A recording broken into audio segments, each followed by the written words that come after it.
Hi അസ്സലാമു അലൈക്കും, welcome back. ഇന്നത്തേത് വെറും 3 ചേരുവ മാത്രം വെച്ചിട്ട് ഭയങ്കര ടേസ്റ്റി ആയിട്ട് നമുക്ക് ചെയ്തെടുക്കാൻ പറ്റിയ ഒരു മിൽക്ക് പുഡിങ്ങാണ് ഇത്. ഈദിന് നമുക്ക് സ്പെഷ്യലായിട്ട് വിരുന്നേരൊക്കെ വരുന്ന സമയത്ത് ഞെട്ടിച്ചിട്ട് തന്നെ ഉണ്ടാക്കി കൊടുക്കട്ടോ. അപ്പോൾ നമുക്ക് വീഡിയോ കണ്ടുനോക്കാം, വീഡിയോയിലേക്ക് പോവാം. അപ്പോൾ അതിന് വേണ്ടിയിട്ട് ഞാനിതുപോലെ ഒരു സോസ് പാനിലോട്ട് 2 കപ്പ് പാലങ്ങ ഒഴിച്ചെടുക്കുന്നുണ്ട്, 1/2 കപ്പ് പഞ്ചസാരയും. ഒപ്പം തന്നെ ഇനിയിപ്പോൾ ഇതിലേക്ക് നമ്മൾ ചേർത്ത് കൊടുക്കുന്നത് 1 ടീസ്പൂൺ വാനില എസൻസ് ആണ്, അതുകൂടി ഒഴിച്ചെടുക്കുന്നുണ്ട്. വാനില എസൻസ് നമ്മുടെ കയ്യിലില്ലെങ്കിൽ നമുക്ക് 1 ടീസ്പൂൺ ഏലക്കപ്പൊടി ചേർത്ത് കൊടുക്കാവുന്നതാണ്. ഇനിയിപ്പോൾ ഇതൊന്ന് ജസ്റ്റ് ഒന്ന് ചൂടായി കിട്ടിയാൽ ഇനി ഞാൻ 1/2 കപ്പ് പാലെടുത്തിട്ടുണ്ട്, അതിലേക്ക് ഇനിയിപ്പോൾ 1/2 കപ്പ് കോൺഫ്ലവർ ഈ ഒരു പാലിലേക്ക് അങ്ങ് ഇട്ട് കൊടുത്തിട്ട് നന്നായിട്ട് നമുക്ക് ഇതൊന്ന് മിക്സ് ആക്കിയിട്ടെടുക്കാം. ഈ ഒരു കോൺഫ്ലവർ നമുക്ക് നന്നായിട്ട് തന്നെ മിക്സ് ആക്കി കൊടുക്കണം. ഒന്ന് മിക്സ് ആക്കി കിട്ടാൻ കുറച്ചൊരു പണി ഉണ്ടാവും. എന്നിട്ടിപ്പോൾ ഈ ഒരു മിക്സ് ആക്കി കൊടുത്തിട്ടുള്ള ഒരു കോൺഫ്ലവർ നമുക്ക് കുറേശ്ശായിട്ട് ഒരു പാലിലേക്ക് ഒഴിച്ചു കൊടുക്കുക. ഒപ്പം തന്നെ മിക്സ് ആക്കി കൊടുക്കുകയും ചെയ്യണം.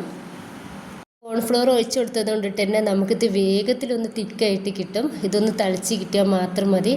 ഇപ്പോൾ ഇതാ ഈ ഒരു പരുവത്തിലാവുന്ന സമയത്ത് നമുക്ക് ഗ്യാസ് ഒന്ന് ഓഫ് ചെയ്ത് കൊടുക്കുക. ഇത്രയും മതി. ഇനിയിപ്പോൾ ഞാൻ ഇതുപോലൊരു പുഡിംഗ് ട്രേയിലേക്ക് ഈ ഒരു മിൽക്ക് പുഡിങ് ഒന്ന് ഒഴിച്ചു കൊടുക്കുന്നുണ്ട്.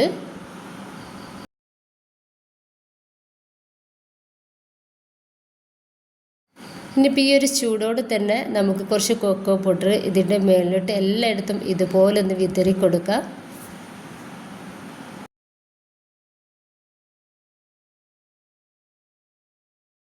അപ്പോൾ ഇത്രയേ ഉള്ളൂ കേട്ടോ. ആർക്കും ഉണ്ടാക്കിയിട്ടെടുക്കാൻ വേണ്ടിയിട്ട് പറ്റിയ വെറും 3 ചേരുവകൾ മാത്രം വെച്ചിട്ടാണ് നമ്മൾ ടേസ്റ്റി ആയിട്ടുള്ള ഒരു പുഡിങ് ഉണ്ടാക്കിയിട്ട് എടുത്തിട്ടുള്ളത്.